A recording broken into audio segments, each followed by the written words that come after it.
Hey guys, RompSteel back again.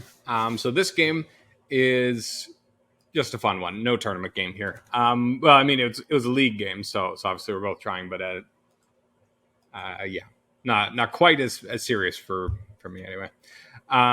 So you have to do both sides. So I went for free peoples first, and Sonnyl was nice enough to let me do that. So yeah, he has Rage of the Dunlendings and Grond. I have Red Arrow, and I will go alone. Always nice to have Scouts turn one. It's a little bit of a bummer that neither of these are playable right at the start. I mean, you could play I will go alone, but without getting the healing, that's a little bit silly. Anyway, okay. So he allocates one eye, rolls two more.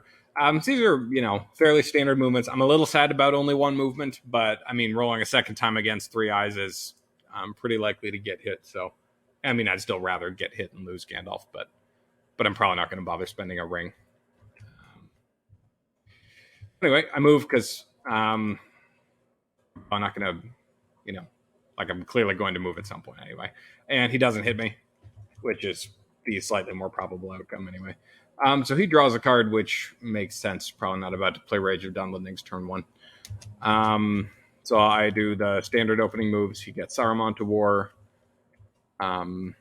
This is how I usually open with Rohan anyway. If I have two moves, I'll put them in Fords of Eisen originally. And then if I have another half a movement later, then I'll move them down, because you never know if like an army from Dol Guldur or somewhere is going to run in from the side to get Helm's Deep.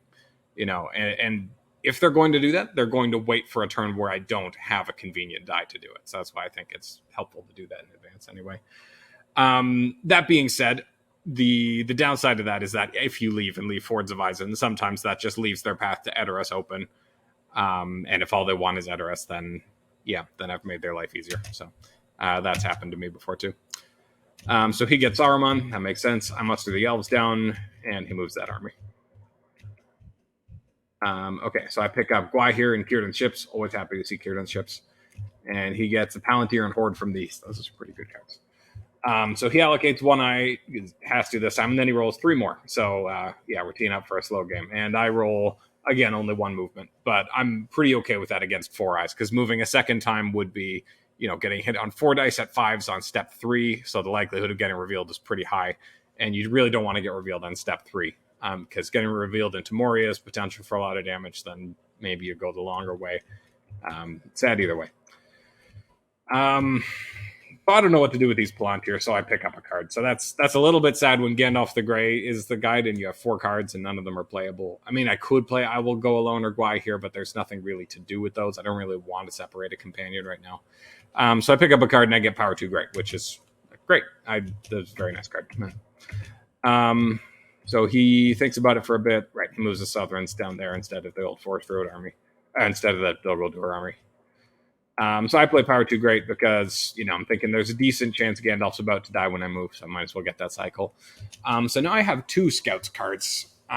So I'm excited about that. Anyway, I'm hoping he comes north and I get Scouts away from him into Woodland Realm. Anyway, obviously Sauron's not at war, so that's not about to happen right now. But yeah, so here he comes with the armies. I move, and I'm safe again. So, okay, yeah, he used a character die to move that one that way. Okay, and then I'm go ahead and muster the elves all the way to war, which is risky, but at the same time, like when they're already 2 steps away from war, next turn, the odds of him having 2 musters and 2 attacks is pretty good. So next turn he can go attack, and then like 1 to get them Sauron to war, 2 attacks, then the Witch King. So he's probably going to be able to get the Witch King next turn, whether I put the elves all the way to war myself or not. And this way, if I roll a couple musters next turn, then I can get 1 or 2 maybe in Woodland Realm. And then if this army takes long enough, then muster up Lorien too. So that's my line of reasoning anyway. So he plays Palantir. Always a good card, yeah. Like it's a little bit risky playing it at the end of a turn, because if I roll a bunch of Wills of the West, then I get to delete it for free, but you're not very likely to roll more than 1. And I'm it's turn 3, and I definitely want to, and I've only taken 2 steps. So I really want to keep moving with Gandalf and kill him and then bring him back as Gandalf the White. So I think that's a a reasonable choice to play the Palantir there. Like if I get a Will of the West, it's going to hurt spending it to delete the Palantir instead of moving the Fellowship or getting Gandalf. So. Okay, so he picks up a red tile and Swarm of Bats. I pick up Dane and Dead Men of Dunharrow. So love to see Dane when this army's coming. I think Thranduil would have been a bit better, but still a great card. Okay, so he rolls no extra eyes this time, and I roll 3 movement. So that is nice for me, getting all this movement against 1 eye, but at the same time, I did just put in all the work of mustering the elves all the way down to war, and now he can, get Woodland Realm under siege. So it's a little disappointing that I didn't even get to put 1 elite in there. So I decided to just give him a ring to get rid of Palantir. I know he only has 1 Palantir, so he could have only used it once this turn anyway. But at the same time, how many turns? This is what happens to me anyway. If I think, he only gets to draw 1 card, then it's next turn, he only gets to draw 1 more card, and suddenly it's been around for like 4 turns, and he's gotten a lot of use out of it. So I'd rather just you can have the ring, that's fine, and just get it out of there, and don't let him get much benefit from it. That's my stance on it personally. But that being said, should I have maybe waited for a Will of the West? I don't know. But at the same time, with these 3 characters, I'm definitely hoping to move and kill Gandalf this turn. And then next turn, I'd really like a Will of the West to get Gandalf the White. So the odds of me getting 2 Wills of the West next turn are not high. So I think that adds a little credibility to my choice there. Anyway, so he musters Sauron down, brings the Witch King into play. So we see a disadvantage to me mustering the elves all the way down to wars. He wouldn't have been able to do that yet for attacking Old Forest Road. I pass, he attacks Old Forest Road, and he very nicely Swarm of Bats against my scouts. There's an interesting question there as to which scouts should you use between Grimbeorn or the Red Arrow. In general, I find the Red Arrow more useful because you also get that muster down. That's why I use Grimbeorn first, but anyway.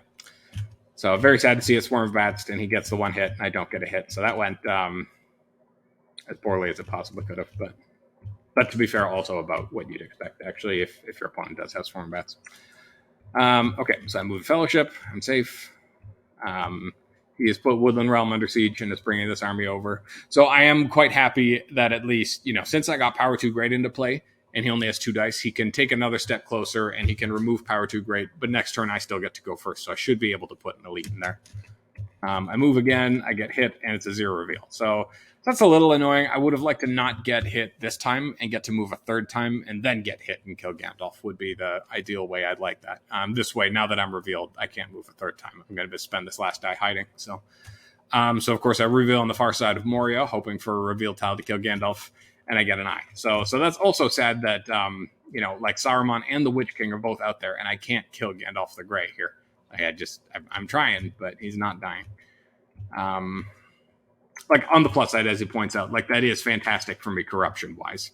Anyway, but usually I'm more scared of not being fast enough than corruption anyway, especially with the start I've had so far. Okay, so yeah,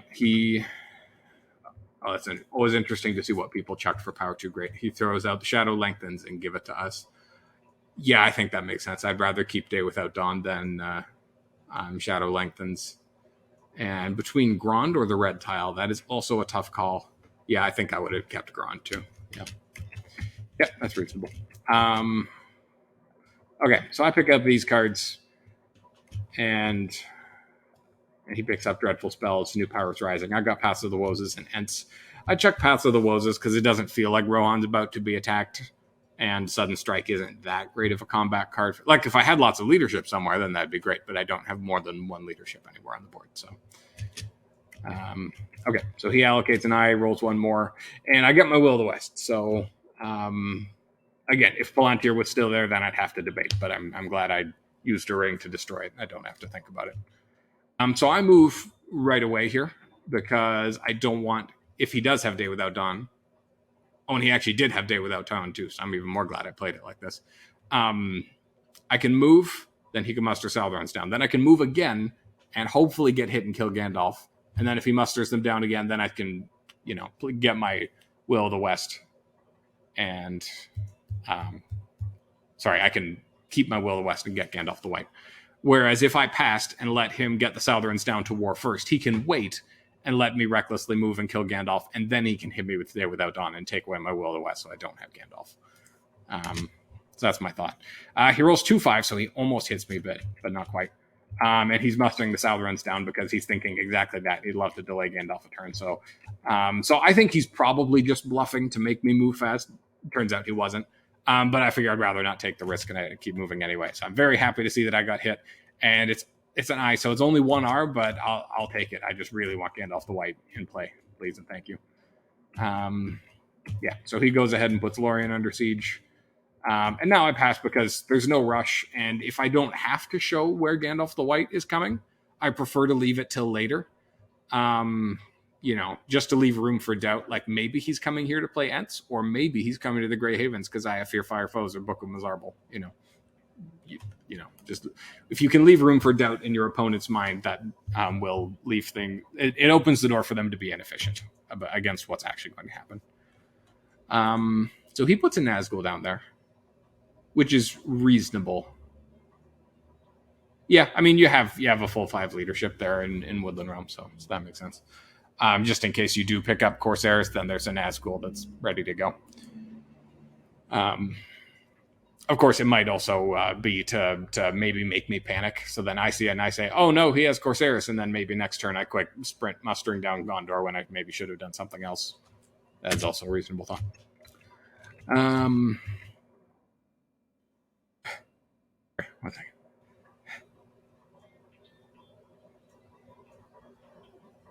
No, just kidding. My nose was telling me that I had to sneeze, and then it said, aha, I was lying. Okay, so there's Southrons at war. And now, of course, I bring in Gandalf the White. He attacks Woodland Realm. And he plays Grond here, which I don't love personally. But at the same time, I wouldn't really want to play any of these cards. I'd probably play Deadly Strife, honestly. And yet, you don't really have much backup, so that is pretty useful there. It's a tough spot. And yeah, like, it's not insane anyway, because it does, Dread and Despair does help protect your army, and his army is not a very healthy one, so I can understand wanting to protect it anyway. So my Sudden Strike gets its 1 hit, so that feels nice. And he gets 0 hits on 9 dice, so that's very lucky for me. Or maybe not very, very lucky, I suppose, but and I accidentally rolled 2 dice because I forgot about Dread and Despair, but yeah, that etiquette, of course, being if you rolled too much, then you use it as the leader reroll side. So I get my 1 hit. So that was a great round for me. Took no hits, dealt 2. And now he plays Horde from the east to back up. Makes sense. I use Strider's ability to hide with the Palantir, and he thinks about using a ring to muster in with that card instead. Instead, he uses a ring to play Dreadful Spells instead. I don't know. I probably would have just kept attacking with that die instead, but he rolls 2 6s with it, so that's pretty good. So Woodland Realm is looking much less hopeful now. Okay, so let's see. Now I've picked up the 3rd Scouts already. It's turn 5, and I've picked up all 3 Scouts cards, so that's a very funny contrast. I played a game the other day where I went through. It was a fairly lot. It was turn 8, turn 9. Did a bunch of card cycling. Didn't see a single Scouts card the whole game. It was just a really weird sensation for me on this one. So then I have to pick one card to throw out. I debated throwing out one of the 2 Scouts for a while because there's Dale that could use a Scouts, and then where else am I going to use Scouts? I decided it might be helpful preserving this Rohan army to Helm's Deep, so I decided I want to keep both the Scouts. And then I have to throw one out, and I throw out Gwai here, which is sad because it's nice having a card so that you can get Gandalf into a stronghold, like when it's the last 2 points that need to survive. Be right back. Okay, and we're back. Right, so I threw out Gwai here. It's very sad. So he allocates 1 eye, rolls 1 more, and that's my roll, which I would have really appreciated a 3rd movement here, because then it would have been possible for me to get into Mordor this turn if I didn't get revealed too much. I have to take 4 steps, so I could take 3 and use Strider to hide if I needed to. And if I got lucky about only getting revealed once, then I could use a ring and move again. But with 2 movement, then it's like I'm going to move twice and then hopefully make it to next turn. which is fine. It's like it would have been lucky to get in this turn, but it's sad not getting to anyway. So I move and I'm safe. So he attacks Woodland Realm. He's using a strategy card. Right, he used Great Host here. Right, that's a perfectly reasonable choice. Okay, and I don't get a hit back, which is a bummer for me. So I move again, and hit this time as just a 1. So yeah, the Fellowship's in fantastic shape. Yeah, 8 steps of the way there. We've lost Gandalf, we've taken 1 corruption, but we have all the rest of the companions still. So corruption is certainly not it's not concerning me at the moment. Yeah. So he attacks Dale, which I was very happy about, of course, because I have scouts. So I get the scouts my way into Erebor. So I think it would have made more sense to bring this army and siege Erebor first, so that they couldn't scouts in there. But similar to that Prince Fox game, though, like we were both playing fast, so just sometimes you don't think things through all the way when you're playing fast. So yeah, now he brings the Southrons over. And he's bringing some reinforcements if they need it for Lorien over there. Then he attacks Erebor, and of course I go under siege. And I start mustering in Carrick, which... so now I'm a little bit sad that I threw out Grimbeorn, but because I see that I have Dane in hand, and I know that Grond is already gone, and there's no Isengard units, I'm expecting to be able to, take some damage here in Erebor, and then play Dane. So I think this army, if it loses in Erebor, it will significantly weaken the Shadow Army here. So I think there's real hope in mustering up in Carrick and maybe coming and causing some nonsense later on. Maybe retaking Dale or maybe retaking Woodland Realm. So that's what I use that muster for. There's certainly an argument to be made for playing the Red Arrow or mustering Gondor closer to war. But I don't know. That's what I felt like was a good idea. So he plays New Powers Rising. Great card. I play Smeagol Helps Nice Master because, want to get it out of your hands before you get to Mordor. So he brings the Witch King up to Erebor. I muster more in Carrick, and he attacks Erebor. So I obviously don't really want to play a card. Like I could play Círdan's Ships or Dane, but I think they're both much more valuable as a reinforcement card than as a combat card. So I do no card. So he uses a Dread and Despair, which is this is a very good use of Dread and Despair against a strong army, like 5 combat dice at 2 leadership, getting to remove my ability to fight back, and then he just rolls 3 6s, so that feels really bad. So I'm still... Oh, and he draws Cruel Weather. Nice. Again, I don't have any cards that help here. And he carries on. And he uses Day Without Dawn here for the Relentless Assault, which, I get that a Relentless Assault is a good use of your regulars here, because you have 10 regulars, and you want to hurry up and kill this stronghold before I pick up Dane. But... I personally don't use Day Without Dawn until it's the end of the game and I just need to finish off this one last stronghold, because the pressure it puts on the Free People's player to hurry up and use their Wills of the West is a very powerful, ever nagging threat. So anyway, so he takes 2 hits and then he just rolls 4 hits. So that's it. He didn't need Grond or anything. He just blew up Erebor in 2 rounds of combat. So that was very sad for me that I didn't get to put Dane in there. Yeah. They did 4 hits back though, so that's non-trivial. Anyway, so I'm not super confident about mustering in Carrick being able to do something, but maybe now though, because they took out, if this was 8 orcs there, this would be completely hopeless. But because it's 4 and 3 and 1, this might be able to do something. It can at least be a distraction and waste some time anyway. Okay, so he gets The Ring Is Mine, The King Is Revealed. I get, oh, hey, look, he picked up The King Is Revealed, and I picked up Challenge of the King at the same time. The game really wanted me to crown Aragorn. It also gave me Dead Men Have Done Hero, but needing speed, I was not planning on separating Strider really at any point this game, so, yeah, sorry, game. So I declare an Osgiliath. Normally, I would go north through Rovanian, just because it's less likely for a Shadow Army to walk on top of me over there at this point in the game. But because there's no like this army, I'm expecting to go to Dol Amroth, so I'm not really expecting them to come to Osgiliath right now anyway. And if I get hit and take a random and it's a Hobbit, then it's right there, so I can put it in Ministret. So that was my thinking there anyway. So he rolls a ton of eyes, which I'm very happy to see, because like you can go ahead and hurt the Fellowship. That's fine. I just need you to slow down, please. So yeah, and I get this roll, which is a great roll. Very happy to, like, that's enough movement to get to Mordor this turn, even if he hits me with Cruel Weather, and then 2 H's to help defend with. So I start by moving before he, just in case this army does change its mind to come up to Osgiliath, might as well move before. And I don't get hit, so that's lucky. And then he moves Nazgul. I'm a little surprised he doesn't put one on me, but I guess maybe he wants me to not get hit. I think he's hoping to stall for a turn with Cruel Weather. So he's specifically hoping that I don't get hit. And that if I'm, so that I don't get revealed in, and that I have to use that third movement, or maybe I choose not to move for a third time, and then he gets to stall for a turn. Anyway, the Nazgul move on to Lorien. I move again, and surprisingly don't get hit. 4 dice at 5, so it's very likely that I should have been hit there, but I wasn't, so...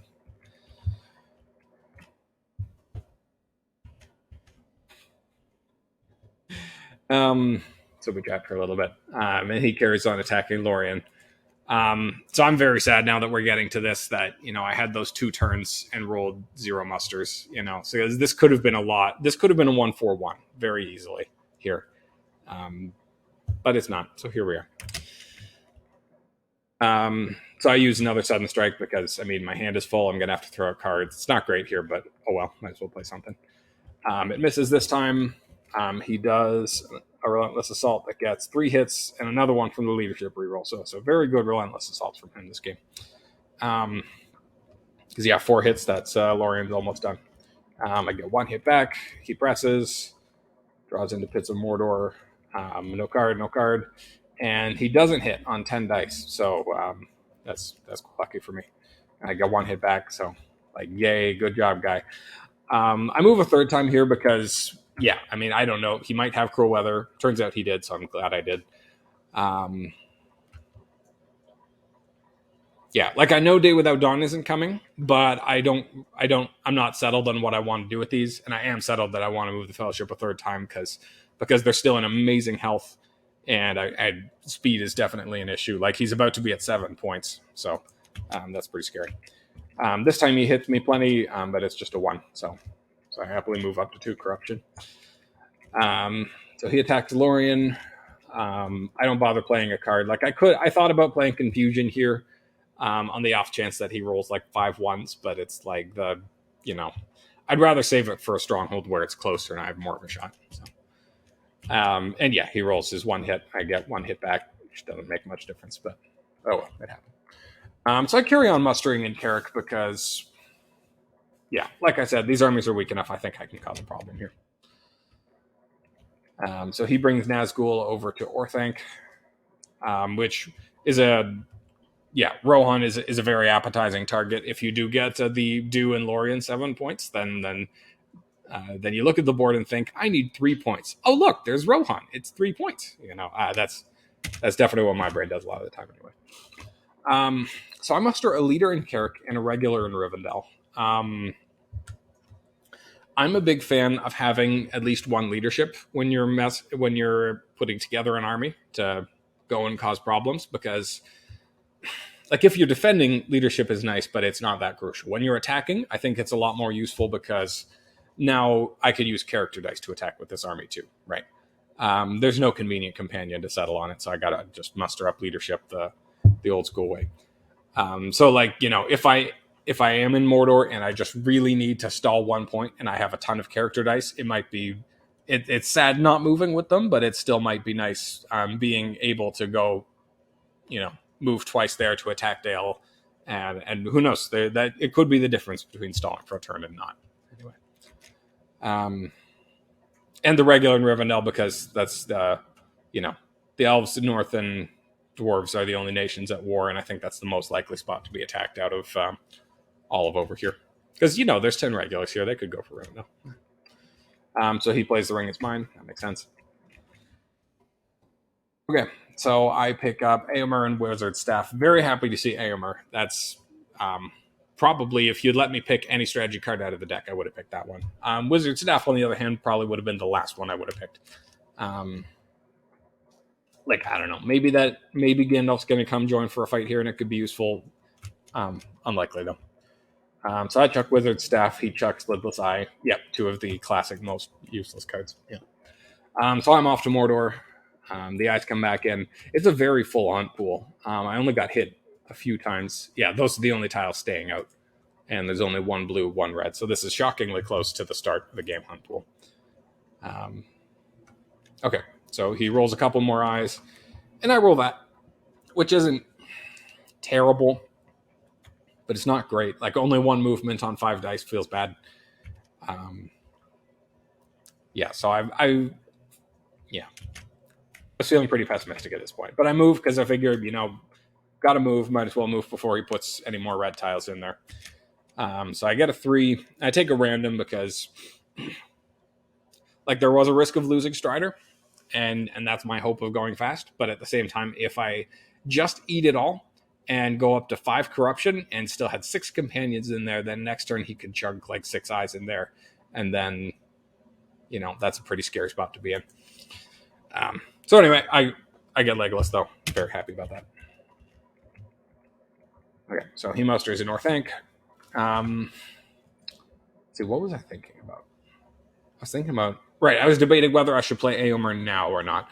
And I decided not, because if I revealed the strength of Eomer there now, then he knows that it's that strong, and he might choose to wait and muster up more. Whereas if I let him come first and then play Eomer, then if he decides that he needs a stronger army, then he needs to muster up and spend another action moving. So I decided there's no rush to play Eomer anyway.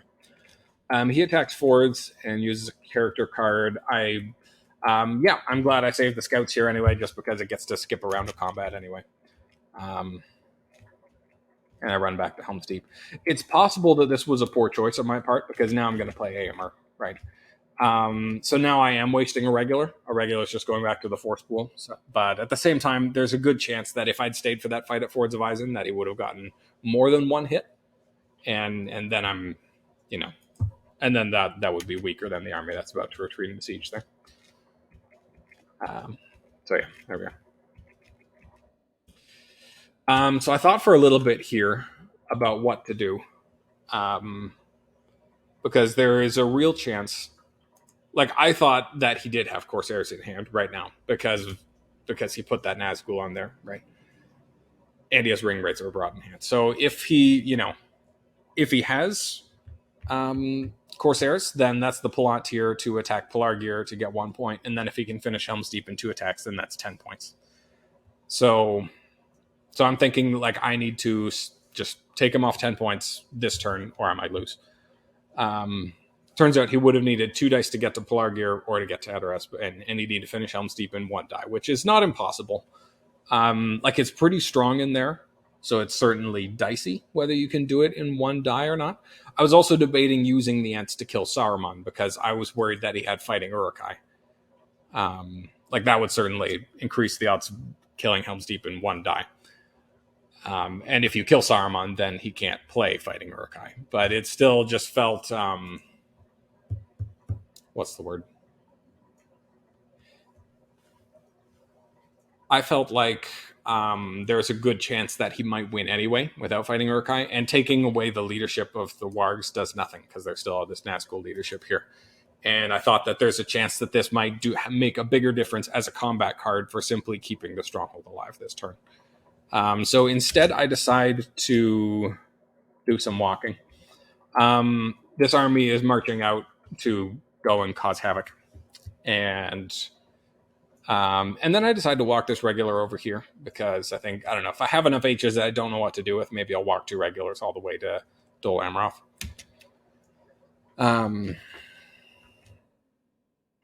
Okay, so he brings regulars out to Dale, and this army out to West Horondor. So I think for a little bit, I think if I were him, I would have moved a couple of those regulars into Woodland Realm too. So as it is, I can put Woodland Realm under siege, and I can threaten taking it. I'd have to use a ring on this Palantir here. And that's certainly an option if he doesn't attack me right now. And I think what I was expecting to happen was that he would attack me with his hybrid die here, and I would get bullied off, and I'd go to Withered Heath, and maybe in the future I could besiege Erebor and play Dane Ironfoot's Guard then, and get that benefit there. So I was hoping to just delay a turn by besieging Woodland Realm here. But I think he was thinking that, like, with Strider's Guide, the Fellowship is a little bit scary. And he was thinking, if I move again with a ring here, because that was certainly another option I was considering, then I only need 3 more steps. And with 5 dice, a ring, and Strider's Guide, it's certainly possible to do 3 steps in 1 turn. So I think he was hoping... Well, he attacks Helm's Deep here. So I think there's a chance that if you take Helm's Deep here, then if I don't take Woodland Realm back and I move the Fellowship, then he can take Pelargir. I'm a little confused. Anyway, here's what happens. He plays We Come to Kill. I play Confusion. He gets 1 hit, which is slightly below par, and I get my 1 hit for Confusion, so that's nice. And then I roll another 5 hits. So Eomer just opens up a can. Just crazy stuff. So it's a total of 6 hits because of the 1 from Confusion. So crazy stuff. So I'm feeling I'm feeling a little validated. Like I got like luck swung my way again after how bad it went in Erebor. Because that's a big deal. Like, this army isn't like the Helm's Deep army. Well, let's see, 10, 12 hit points to my 7, so it's certainly within the realm of possibility that you could take it out, but not after luck like that anyway. So he's down to 3 elites, and he uses his post attack, and he gets 1 more hit. Yeah. So now he's at 6 hit points to 5, but of course he's only at 3 combat dice. There's that would be a real miracle to press and win there. So, and now he draws into Corsairs. That's frustrating. Classic. Just as soon as he finally moved his army out of Umbar, now he picks up the Corsairs. So then here's a question. As for Free People's player, what do you do? So I could use a ring to attack Woodland Realm, or I could use a ring to move the Fellowship again, or I could kill Saruman.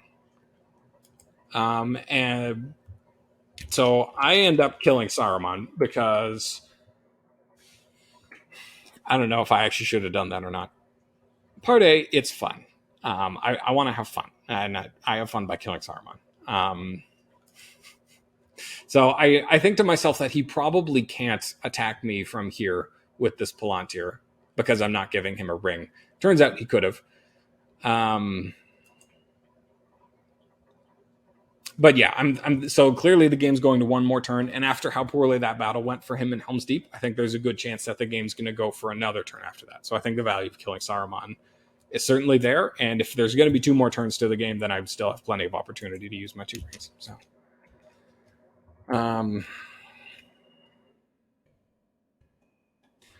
So then he plays Rage of the Dunlendings to bring reinforcements down there. I think I would have used Ringwraiths or Abroad to attack here.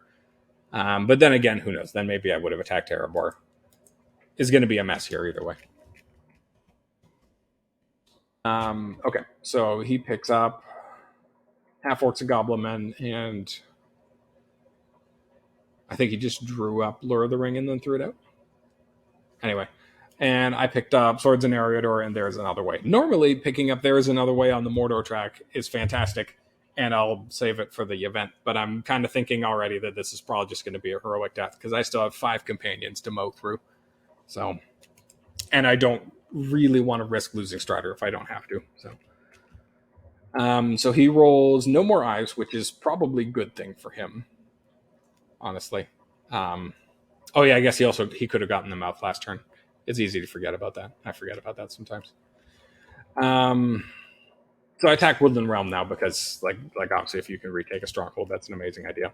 And Dane finally comes to do something useful, and he is the difference. He makes that last die a hit instead of a miss. So I get my 1. He doesn't get a hit back, and now I'm feeling great. Now I'm feeling like I've got plenty of time because 3 elites besieging a stronghold is shaky. It's possible it might win, but it's shaky. 3 elites defending a stronghold is very strong. Like this army is certainly going to need backup if it's going to take me out in Woodland Realm. And I have time to. I can even muster more elves now and fight them for Dale and maybe Erebor too. Yeah, it's crazy how like at the beginning of last turn, I thought I might be losing that turn, and now it feels very much in my favor anyway. So this game is it's a wild one. Okay, so he moves the Southerns back to Umbar. So now I know he really, really, really does have Umbar. Because why else would you do that? I move before he decides to put in another red tile. It's an eye, so I don't love being revealed, but oh well. Getting only 1 damage for an eye does feel good anyway. So now he plays Corsairs, and Círdan finally gets his turn. He's been waiting since turn 2, and out he goes.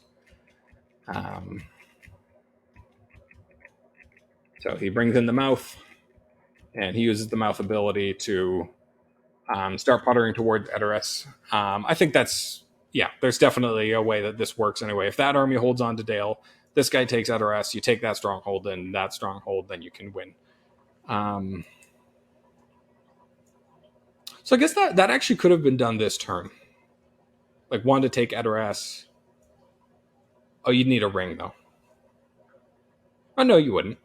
Yeah, because you can use ring wraiths or abroad. Okay. Anyway, we'll see what happens. So he attacks Helm's Deep. Right. So I think he was hoping to still pull that off.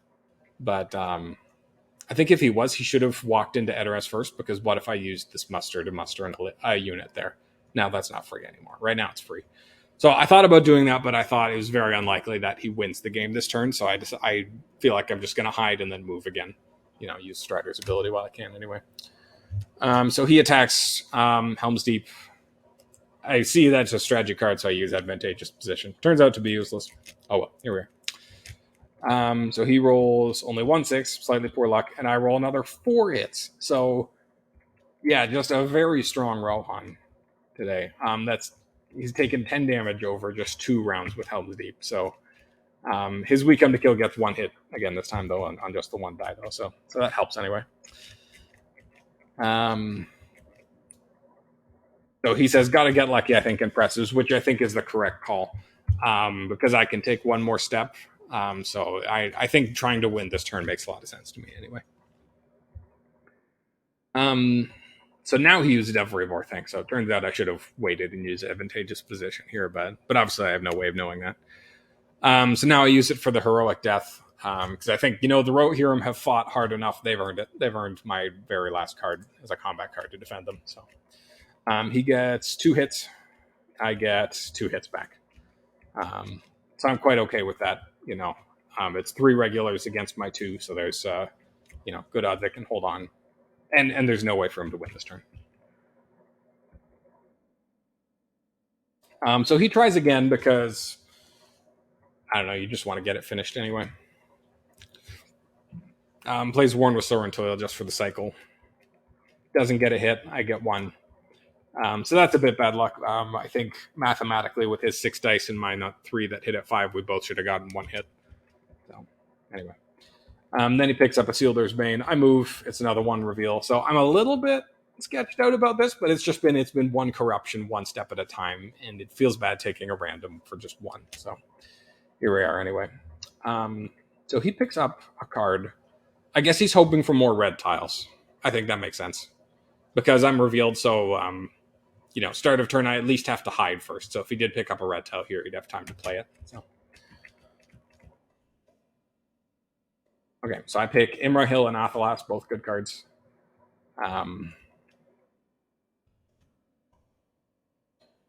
Curious about what he does discard here. He chucks Musterings of Long Planned War. Yep, that's reasonable. Because, like he said, I have Strider and 2 rings and 5 dice. I'm probably going... And the hunt pool is it's still pretty big for this point. And there's only 1 red tile in there. So there's pretty good odds that I should be able to finish here anyway. So I think investing a whole hog on corruption it's a hope anyway. But that's what he rolls. I think about which die to move first, because with these musters, I could have definitely caused more trouble, but I kind of think like I'm in such good health, I should just hurry up and win. Like I could muster in Erebor to stop him getting it, or in Woodland Realm to fight for Dale. But I also just picked up Athelas and I have Strider, so I kind of want to just play it and just finish this turn. So he plays this Yielder's Bane and draws an eye, just typical, just typical. And of course, on the turn where he put 5 eyes in there to make eyes deadly is the time that one gets taken out for nothing. So I play Athelas. I only heal 1. That's pretty bad luck. But, oh well, I'm probably fine. So he musters up a North Ank. I move. It's a 2. I take a random because I'm scared of the red eye. If I draw the red eye on the next step, then that's 6 damage, so I'd have to lose Strider and take a bunch, so I figure I might as well take randoms now. And I don't need Strider to hide from that one, so if I had lost Strider, it wouldn't be that bad. He musters more, I move again, it's another 2. So that's the end of the game. It's a little anticlimactic by the end, but I thought the turnaround battles in Woodland Realm and in Helm's Deep were pretty fun. Yeah, and then he shows me he did have some pretty strong cards left to go here. So, yeah, I thought that was a fun game anyway. Let's take a look, see its statistics. Oh, right, it's doing the thing where it flips the sides again, of course. So he did have -7 on 6s, and I had +7 on hits. And I think that was a lot closer to normal for both of us before the battle at Helm's Deep, anyway. Yeah, because I scored, I rolled 9 hits on those 2 rolls. So yeah, that's that. Yeah, let's see. +2 on eyes, +4 on army movements, -1 on character, -1 on will. So fairly average. He also did have +8 on 5s and +3 on 4s. I remember some of those 4s were on Relentless Assault, so I guess that helps too anyway. But yeah, that was the game. Thanks for watching. Have a good one.